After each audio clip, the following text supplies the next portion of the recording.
Hello and welcome back to What the Health. I'm Julie Rovner, Chief Washington Correspondent for KFF Health News, and I'm joined by some of the best and smartest health reporters in Washington. We're taping this week on Thursday, November 14th at 10 a.m. As always, and particularly this week, news happens fast and things might have changed by the time you hear this. So here we go.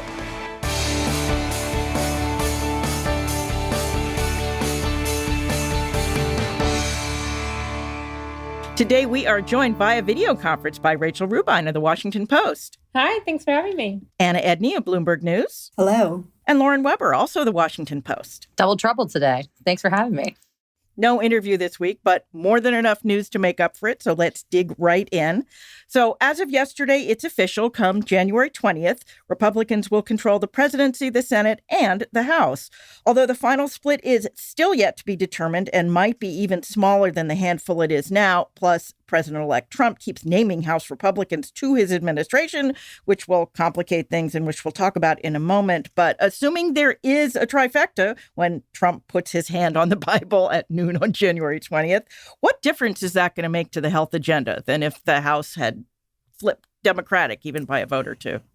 Well, I think that, as you just mentioned, like this majority is likely to be so small. And I just thinking to the past, like we've seen such divisions, even among the Republican Party on what should be done. It only takes one or two when you're right.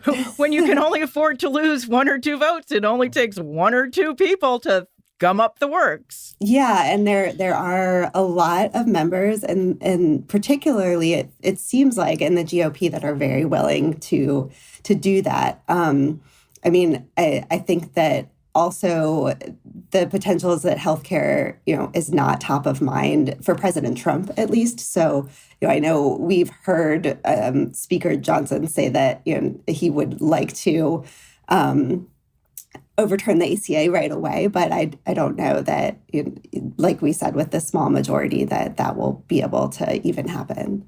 I feel like that's a big difference from 2017 when we came in and healthcare, repealing the ACA was right at the top. Not so much now. Lauren. I was just going to say, what version of the Trump administration on healthcare are we going to get? I mean, you have Robert F. Kennedy Jr. out there talking about Make America Healthy Again, which also flies in the face of a lot of Republican ideology. I mean, a lot of what he's talking about seems to be high regulation of ultra-processed foods. He seems to want to limit advertising for pharmaceutical ads. He wants to focus on chronic disease, which is something that a lot of people on the left would love to see, more interest in, along with the ultra-processed food. But is that the new Republican Party focus for health?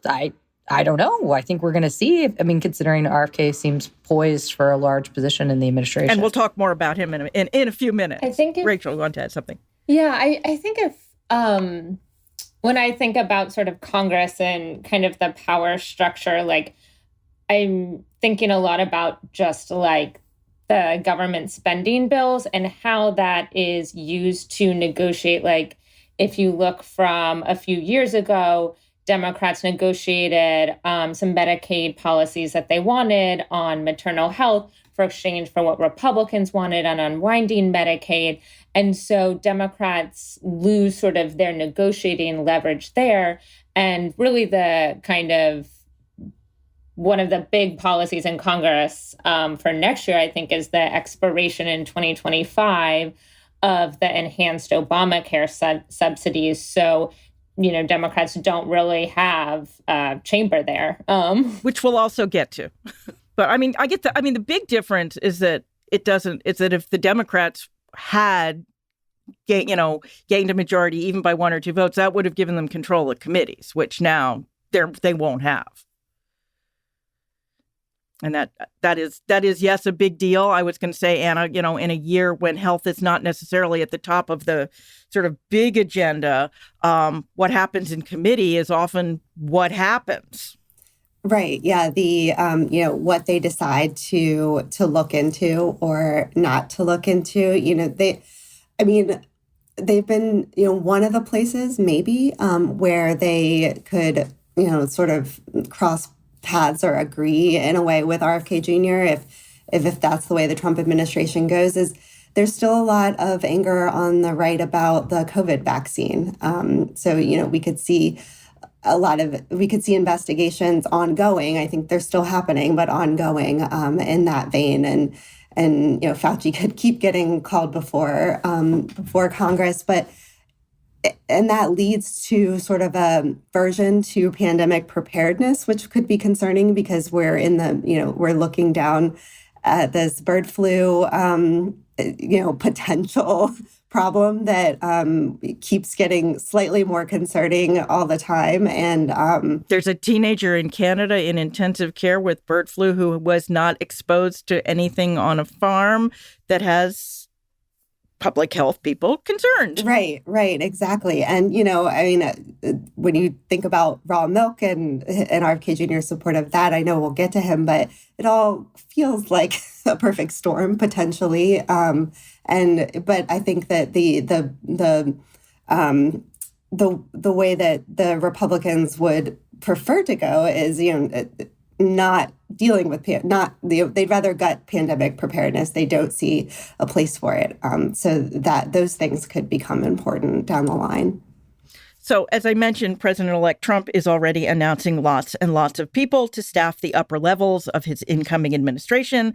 And even with the Senate, with a Republican majority that seems pretty likely to give him whatever he wants, he's been curiously suggesting that he wants to use something called recess appointments for his major offices, which would mean his appointees would be temporary, but they would also avoid the normal Senate confirmation process, which involves vetting and hearings and votes, and even on an expedited basis can take weeks. Are we starting to get an idea of why he wants that, given some of the folks that he's already named, like firebrand and ethics challenge Republican Congressman Matt Gaetz to be Attorney General? Yeah, certainly. We haven't seen an HHS pick yet, and I can't even guess who it might be, just given what's already come out was very unexpected. And so I think that, you've seen agencies like the Food and Drug Administration go through that before, where they've just had these temporary people, or they've kept in place like whoever was the deputy at the time, and they become the commissioner for a while before, and not confirmed. And it really hampers their ability to do a lot, though. There are decisions that a department or an agency can't make if someone's not Senate confirmed.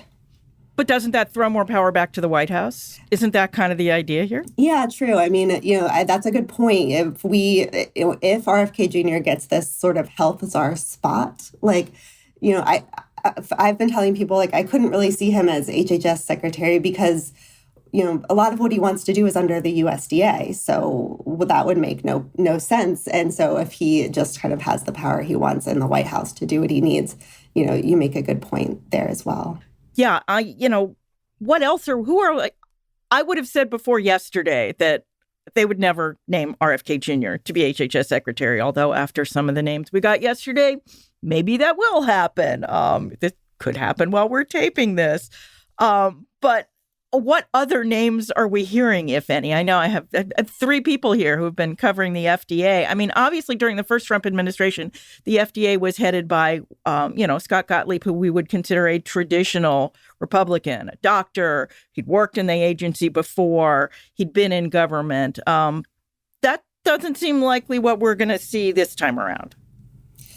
I think that's true. I don't, I think the one thing is what Trump's focus will be. If he does let someone else kind of take the reins on this, maybe we would see someone a little more measured. I would say right now, most of the names that I'm hearing for HHS or FDA are very much recycling from last time around. And so I'm really unsure whether people are just batting that around because those are names that have come forward before, or whether that's who we'll actually see named. I think we will know in short order, because I do think that these are coming out quickly. And I appreciated, Julie, that you corrected everyone that they are not nominated. There is an intent to nominate by a president-elect. So, but still will. Although I will say his statements say that he's nominating, which is confusing people. Yeah, I think they're less concerned with the specifics. Yes. Well, surprise, surprise. All right. Now let's talk about RFK Jr. Obviously, we don't know what position he's going to fill. But, we've talked a lot about his more Republican-friendly positions, anti-vax stuff, and raw milk and sort of anti-public health. But Rachel and Lauren, you've got a story up today about some other positions that Democrats might be a little more sympathetic to. What are some of those? There's at least like two ideas that we had sort of looked at in this story that have found some public support on both the right and the left, such as stripping ultra-processed food from school cafeterias and kind of cracking down on food dyes. And I mean, one of the things we noted up top is that, like, this is, some of this would be a contradiction from Trump's first term, where Sonny Perdue, who was Trump's agriculture secretary, within the first week or two of him being in his position, he vowed to, quote unquote, make school meals great again. And then, kind of wage this assault on Michelle Obama's efforts to make school meals healthier. That's not to say that Kennedy being in a position of power doesn't alarm federal health officials or public health experts or people in the food industry, because it does. But there are some policies that he could have Bernie Sanders agree with him on. And while we're on the subject of ultra-processed food, Lauren, you're our Lunchables correspondent, and there's Lunchables news this week. Tell us about it. There is Lunchables news this week, and loyal listeners of the pod will remember that I did a story at the Washington Post last year with some of my colleagues that looked at how Lunchables had ended up on school lunch trays for the first time ever. The Kraft Heinz had kind of tinkered with the formula, reformulated it, and actually ended up adding more sodium while adding more protein and other things to qualify for the National School Lunch Program. And obviously, a lot of nutrition experts were appalled because they felt like this is an example of ultra-processed foods that's being served as free and reduced lunch to kids who don't necessarily have as much of a choice there on what's being served to them. And we got news this week that Kraft Heinz didn't make enough money, that school districts did not purchase their reformulated product, and they had, due to, quote, lack of demand, they're taking them off the options. So it's kind of interesting, RFK's push against ultra-processed food is coming at a moment, not just in school lunches, but in the United States, where there has been growing awareness about ultra-processed foods making up 60% of the Americans' diet. And for a very, very long time, food industry has been really successful in Congress at watering down some of the regulations against stuff like ultra-processed food, especially in school lunches, to kind of weaken these regulations, as Rachel talked about, that Michelle Obama had pushed for and other ways, so that they could continue selling their products. And so, some of the food industry folks that Rachel and I talked to are quite concerned about a possible RFK, role, because he's really pushing against the powers that be there. And it's really interesting to see that dynamic, because, as Rachel pointed out, the only other person that's really been doing that recently is Bernie Sanders. So you kind of have this horseshoe of right and left that's coming to the forefront here. I was just going to add, I actually wrote my newsletter on this today. There's, the FDA is doing some things in this vein that are sort of interesting. I said it was kind of a RFK, FDA, very tiny, very small Venn diagram, in that the agency is also looking at ultra-processed food. They said, Jim Jones is their deputy commissioner for human foods, and he said recently that they were doing some work trying to figure out how to study whether there's really causality. But he did say they've been working, and they have done a lot on certain trans fats, getting them out of food. They've done a lot they're trying to reduce sodium levels. That's going to be a stepwise process in food. And they have made consumers a lot more aware, including on the label, of added sugars. And he was like, this is all what we see in processed foods that is a problem. And so there's sort of this they're quietly going after it, just not calling it that. And then on the dyes, they're certainly not going as far as RFK Jr. and saying we want to ban all dyes, but they have had a petition in front of them for a couple years. And Jim Jones said he expected a response from the FDA. I forget exactly the quote, but it was very soon on what they're going to do on red dye number 3, which is sort of the one that has been studied the most and has links to cancer and potentially hyperactivity in kids.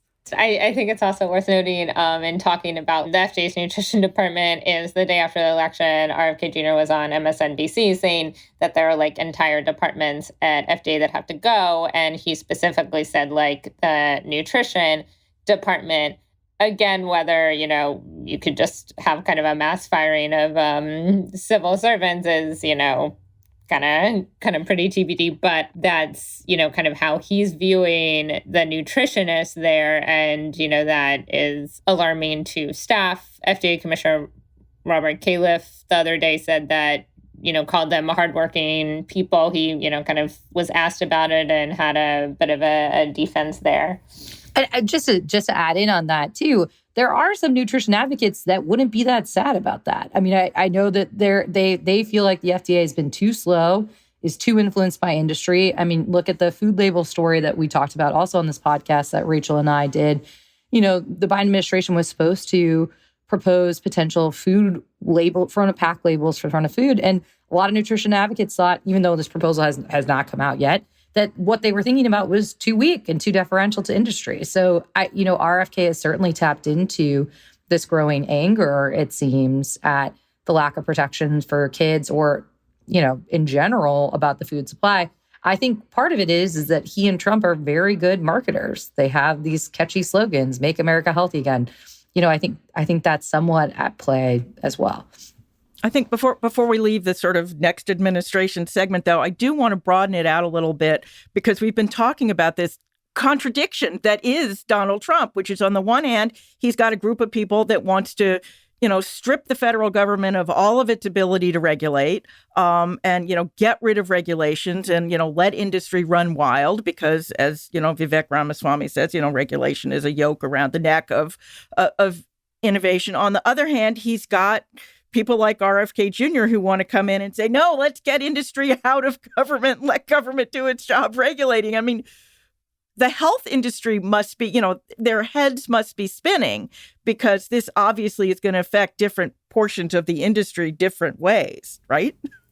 Yeah, it's a confusing thing, too, when you think about the pharma industry, for instance. I can take there, they are highly regulated in the sense that they pay lots of money to the FDA, millions and millions of dollars to have their new drug applications reviewed. There's a very strict process of what they get for that, what the FDA will do for that. They don't want that thrown away because that gives them a lot of security on here's how things are going to work. And we need to know that. Versus if you just had somebody up there being yes to that one, no to that one. And there could be other areas. Certainly big pharma would not love it if everything was tried to be cured with ivermectin and hydroxychloroquine. So that would be a problem for all of us. So, I think that there's just a lot of confusion and uncertainty in pharma, at least. And I mean, the one thing we know is that industry hates uncertainty. They would like to be able to plan. Right. Yes. They very much need that for themselves, for their researchers, for their shareholders. That's super important. Yeah. So obviously everybody in healthcare is sort of watching eagerly. All right. Well, while we've all been busy talking about the election, open enrollment began for the Affordable Care Act for 2025, possibly the last year that millions of Americans will remain eligible for expanded subsidies since a fully Republican Congress and president seem unlikely to extend them beyond December 31st, 2025. What is going to become of the ACA expanded subsidies? Is there any chance they get extended? It would displace an awful millions of people who have gotten health insurance through the ACA. Well, I think if we're talking in ways that Trump may be interested in, the insurance companies wouldn't like it because they don't want to lose all of those patients. So I guess maybe that is the potential glimmer hope for people who want those subsidies, expanded subsidies, to stay intact. And we still don't know what the Republicans have in mind for the Affordable Care Act. I mean, they've been, as I like to point out, they've been talking about a replacement since 2010, and we have never actually seen one. Trump has concepts of a plan, he says. So we have heard. Remember that in the debate? I mean, we heard that for how many years, right? Years and years. 2 weeks. He's going to have something in 2 weeks. I was going to say, if anyone writes an "in 2 weeks it's coming" story, they have to buy drinks for everyone. Absolutely. Lauren, you wanted to say something? I mean, I was just going to say that the first Trump administration was not known for expanding any sort of subsidies for the ACA. So I'm curious, but as Anna pointed out, frankly, it's always hard to take away something that's popular. You don't necessarily want those people mad at you. So to be quite honest, let's wait and see. Yeah, TBD. TBD. Well, this is also the first year that DACA recipients, the so-called dreamers who were brought to the U.S. without documentation as children, are eligible themselves for subsidized ACA coverage. That's estimated to be about 100,000 people. I wouldn't expect that to last either, though. And I'm wondering it might not even make it through the year, as it's the subject of a lawsuit brought by Republican attorneys general that I expect a new Justice Department would just drop. Yeah, I mean, I feel like with everything, there's kind of a roadmap to look at what Trump did in the first term. Just kind of speaking broadly, not just on DACA. But then there are things that they might not do again. So I feel like it's hard to predict. But feasibly, I feel like that could sort of be the thinking. Trump has been nothing more than unpredictable all the way through.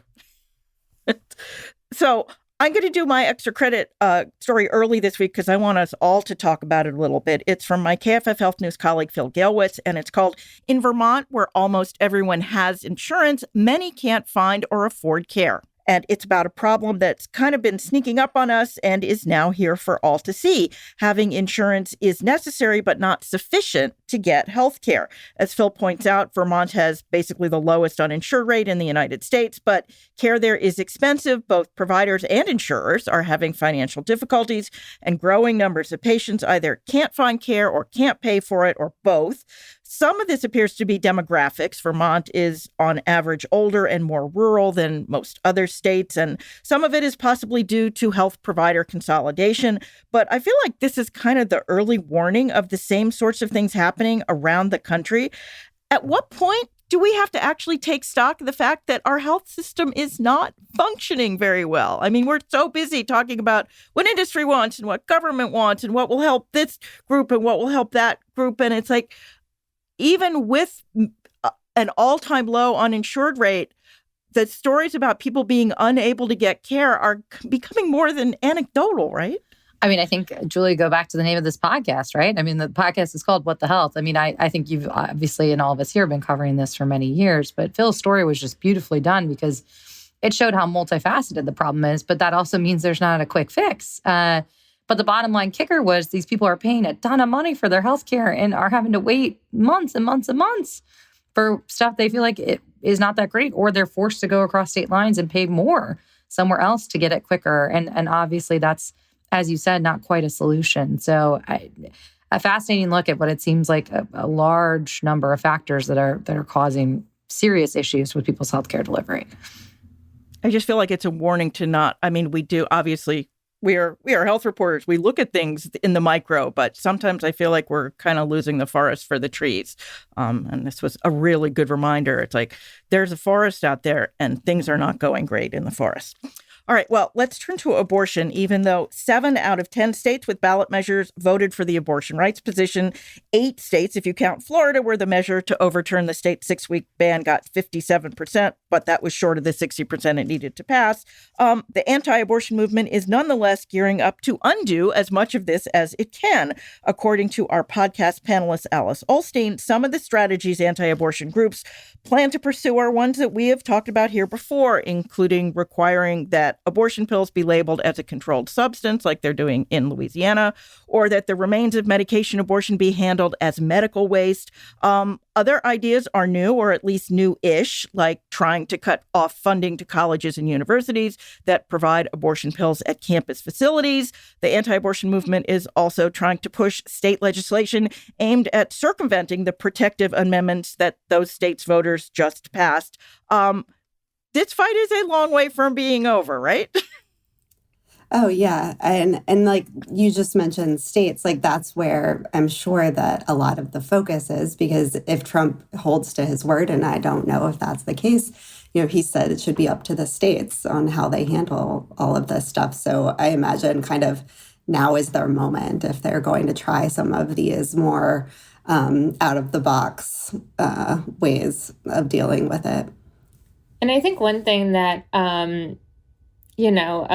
emerged, particularly after Republicans took back the House in 2022 and Roe v. Wade was overturned, was that like the battleground being states, but also the executive branch, like the battleground in terms of Congress, like the House didn't bring up a bill to ban abortion at 15 weeks or anything politically. Because they couldn't have gotten the votes with their tiny majority. Yeah, it's very politically tricky. We've seen Republicans sort of back away from those stances. And then, kind of you look at the Biden administration, which has, said like there are things we can do to sort of, do some guidelines, et cetera, like letting the VA do abortions in certain instances, or, they rolled back Trump's changes on the Title X federal family program that basically like forced Planned Parenthood out. So, you could sort of see, some of those things being rolled back again. Well, one of the things that I haven't seen noted by anybody, I absolutely agree with you about, that the first thing that the Trump and whoever is in the Trump administration to do is reverse the things that Biden did, which in some ways were reversals of things that Trump did the first time around.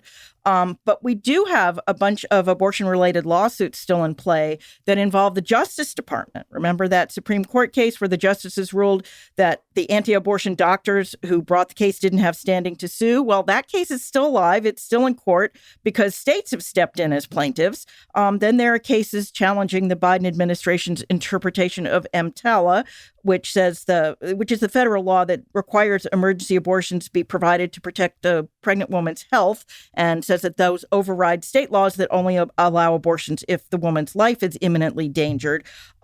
I would think those cases would go away under Attorney General Matt Gaetz or whoever is going to be in charge of the Justice Department, right? I mean, that makes perfect sense to me, that they would not continue arguing those by any means unless, like, Trump is more focused on trying to overturn his own convictions. I don't know, like, what that could look like. Yes, no matter what, the Justice Department will be very busy. But I suspect not very busy arguing the abortion rights side of abortion cases. Right. Well, I want to turn to Medicare. Trump insisted during the campaign that he wouldn't touch Medicare, but that's not actually possible for a Congress and an administration. The only real question is how Medicare will be touched. Doctors are once again facing a Medicare pay cut for next year. This one is just under 3%. And that's something that the lame duck Congress, which is just getting back into session this week, may or may not cancel, given how crazy things are right now on Capitol Hill.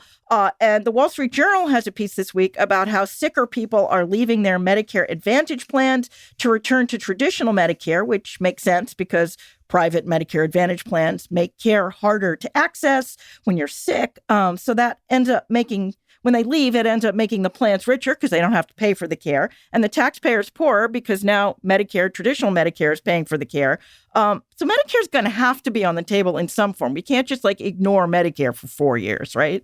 Yeah, I think particularly this is a sort of bigger picture, but when you think about if Trump does want to do a bunch of tax cuts, and where does the money come from? I'm sure there are ways to do it, and there are all kinds of budget tricks and that can be done to look like you're not touching Medicare, but you're touching Medicare, so you can keep that campaign promise. And I don't know if that's really on the table for them, but I don't think we can expect no one to be looking at this, particularly also because of the sort of Republican desire to prop up the Medicare Advantage a little bit, more to get, so I don't know if there's a way to encourage some people back on those plans or how they're going to look at that. Yeah, it's important to remember that sort of the traditional Republican idea on Medicare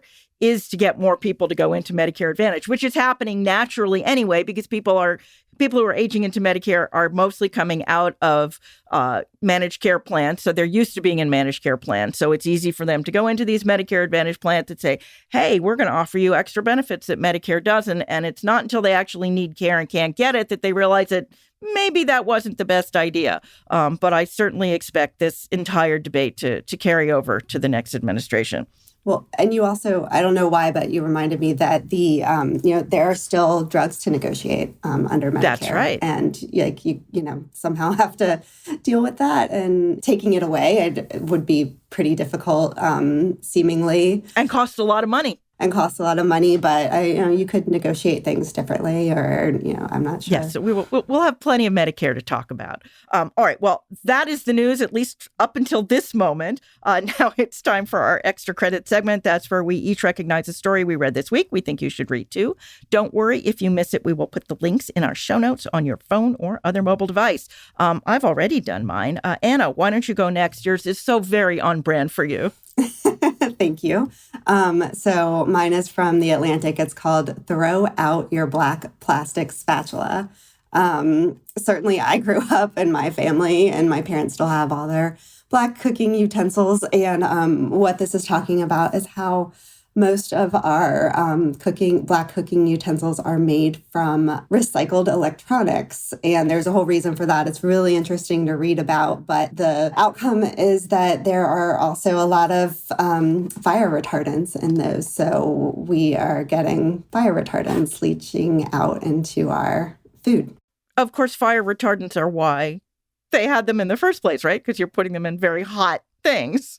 Well, this is more because of the electronics. When you're using an electronic, I guess there's fire retardants in there because you don't want the battery blowing up or whatever. But if you're recycling those and making utensils out of them, then you're going to get some of that in your food. The dark side of recycling. Yeah. Lauren, why don't you go next? Mine's actually a study in JAMA that's titled Medical Board Discipline of Physicians for Spreading Medical Misinformation. And the study found that actually the least common reason for medical board discipline was spreading misinformation, which was not actually news to me or some of my colleagues at the Washington Post, as they cite our work in this study. But Lena Sun, Hayden Godfrey, and I last year did a large investigation in which we actually surveyed all 50 medical boards and went through and asked them about whether or not they had disciplined anyone for misinformation. And then on the boards that did not respond, which was many, we then went through and read every single disciplinary action to see what we could find. And the bottom line is doctors didn't get punished. There's a lot of free speech protections. And frankly, it had to be very, very, very egregious for medical boards to step in. In general, medical boards are weak. They are known to be poor at self-regulating their own. It takes a lot to really get punished by a medical board. So it's not that surprising. But, after a lot of clamor during COVID and a lot of physicians that really became megaphones for unscientific evidence, it's still quite striking that not very many of them faced any sort of repercussions for that. Another issue going forward. Rachel.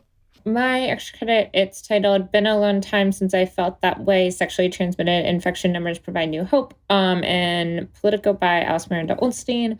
The story talks about basically how there's been this drop in sexually transmitted infections, and that has followed years of just skyrocketing cases. So this is from new data from the Centers for Disease Control and Prevention that came out this week. So, for instance, total cases of syphilis increased 1% and congenital syphilis ticked up 3%, but that's a far slower rate of growth than the spikes of the last few years. So that's an encouraging note for STD health directors in states. But in the piece, she talks about how there's some concern from public health experts and other advocates about, potentially like backsliding under Trump, depending what happens. And also noting that Congress last year clawed back hundreds of millions of dollars in public health funding. That's right. And obviously, the federal family planning program plays a big role in the prevention of sexually transmitted infections. And we have no idea what's going to become of the federal family planning program under a Republican trifecta. So, again, story that I'm sure we will spend more time talking about. All right. That is this week's show. As always, if you enjoy the podcast, you can subscribe wherever you get your podcasts. We'd appreciate it if you left us a review. That helps other people find us, too. Special thanks this week to our temporary production team, Taylor Cook and Lonnie Rowe, as well as our editor, Emery Hudeman. As always, you can email us your comments or questions. We're at whatthehealth, all one word, at kff.org, or you can still find me at X, at jrovner, and increasingly at Blue Sky, at julierovner.bluesky.social. Where are you guys these days, Lauren? Still just on X. Lauren Weber, HP. The HP is for health policy. So Anna. On X, it's at Anna Edney, and I am trying out Blue Sky as well, but I'm so new that I don't even remember my names. It's okay. I'll get that next time. Rachel. Similarly to Lauren, on X at Rachel_Roubein. We will be back in your feed next week. Until then, be healthy.